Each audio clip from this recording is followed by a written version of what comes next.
Grupos políticos na Inglaterra a partir do século XVII. Estamos pensando nos principais grupos políticos presentes após a Revolução Puritana. Então, o quadro no geral estava dividido nos seguintes grupos. Grupo liberal tinha como principais características que os adeptos do liberalismo tinham uma tendência política que buscava se opor ao absolutismo. Queriam limitar o poder do Estado, aprovando leis que impediriam os abusos monárquicos. Nesta época, tratava-se de pequenos e médios proprietários que buscavam fortalecer os seus interesses, tentando torná-los aquilo que era considerado bem comum. Defendiam a liberdade de ação individual das pessoas, que eles classificavam como capazes, entendidas como habilidosas, aquelas que conseguiam fazer alguma coisa, e advogavam por um Estado, um governo com pouca ou nenhuma intervenção nas atividades sociais e econômicas, além de defenderem governos do tipo representativo, ou seja, aqueles em que boa parte do poder e das leis eram definidas pelos parlamentos. Paralelo a ele, nós vamos ter o grupo conservador. Esse grupo conservador estava ligado à antiga concepção dos nobres sobre o governo. Portanto, os conservadores defendiam a existência de um Estado com amplos poderes sobre a sociedade. Defendiam a manutenção de direitos históricos, o que significa dizer que eram mais resistentes às mudanças rápidas e bruscas, e nesta época ainda estavam ligados à ideia de que os indivíduos deviam ter seus direitos atrelados à posição social que tinham nesse cenário. Portanto, significa dizer que eles estavam resistindo o máximo que podiam à reorganização social que os burgueses exigiam da sociedade. Defendiam um controle mais forte, mais presente do governo, tendendo a um controle absoluto da vida social, econômica e cultural, impedindo dessa forma o surgimento de novas exigências e que descaracterizassem a ordem social existente, o que faziam com que se aproximassem de governos com um perfil centralizador, bem próximos ao estilo absolutista dos governos das monarquias anteriores às revoluções burguesas. Estes dois grupos políticos, os liberais e os conservadores, dividiam o cenário com outros dois grupos que estiveram presentes na Revolução Puritana e que vão marcar posições na continuação da vida política inglesa.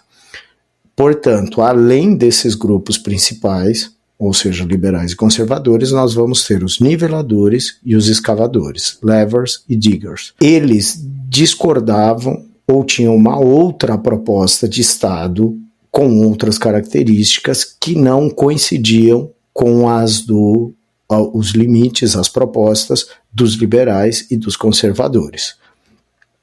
Vamos analisar primeiro os levers, conhecidos por niveladores. Eram pequenos ou médios proprietários que defendiam um tipo de governo republicano, com direito a voto de todos os homens livres, entendendo homens livres pessoas conscientes e capazes, o fim dos monopólios reais, portanto a liberdade de comércio e a separação entre igreja e Estado. Basicamente, seriam grupos identificados com a pequena e a baixa nobreza, ou pessoas que não tinham título de nobreza, mas ainda assim, de alguma forma, tinham propriedade de terra. Isso caracterizava esses niveladores. Então, a ideia deles era atrelar o direito à participação política a essa condição de proprietário. Segundo a concepção da época, esses proprietários teriam todos os interesses de manter a sociedade funcionando de forma positiva, harmônica e vinculados a um progresso que traria um bem a toda a sociedade. Portanto, eles acabaram amarrando a noção do avanço do direito, dos direitos dentro do Estado, a caracterização, a condição de você ser um proprietário. Tá? Diferente dos diggers, dos escavadores, ou também chamados de verdadeiros niveladores, aqui já apontando que eles eram mais radicais do que os niveladores, tá? É um grupo radical, aqui temos o Gerard, que era o líder desse grupo, que tem escritos que apresentam uma concepção muito mais radical do que os niveladores, né?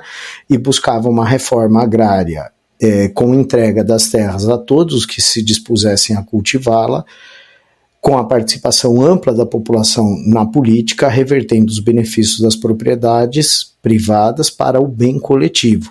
Nesse sentido, em algumas leituras, as propostas deles antecipam algumas das exigências e algumas das ideias socialistas ou comunistas, fazendo antever teorias e doutrinas e ideias que vão ser depois aprofundadas e colocadas pelo Rousseau, como, por exemplo, uma ideia importante de que, na verdade, só existiria uma efetiva representação política quando as pessoas, quando esses indivíduos não estivessem mais passando necessidades econômicas.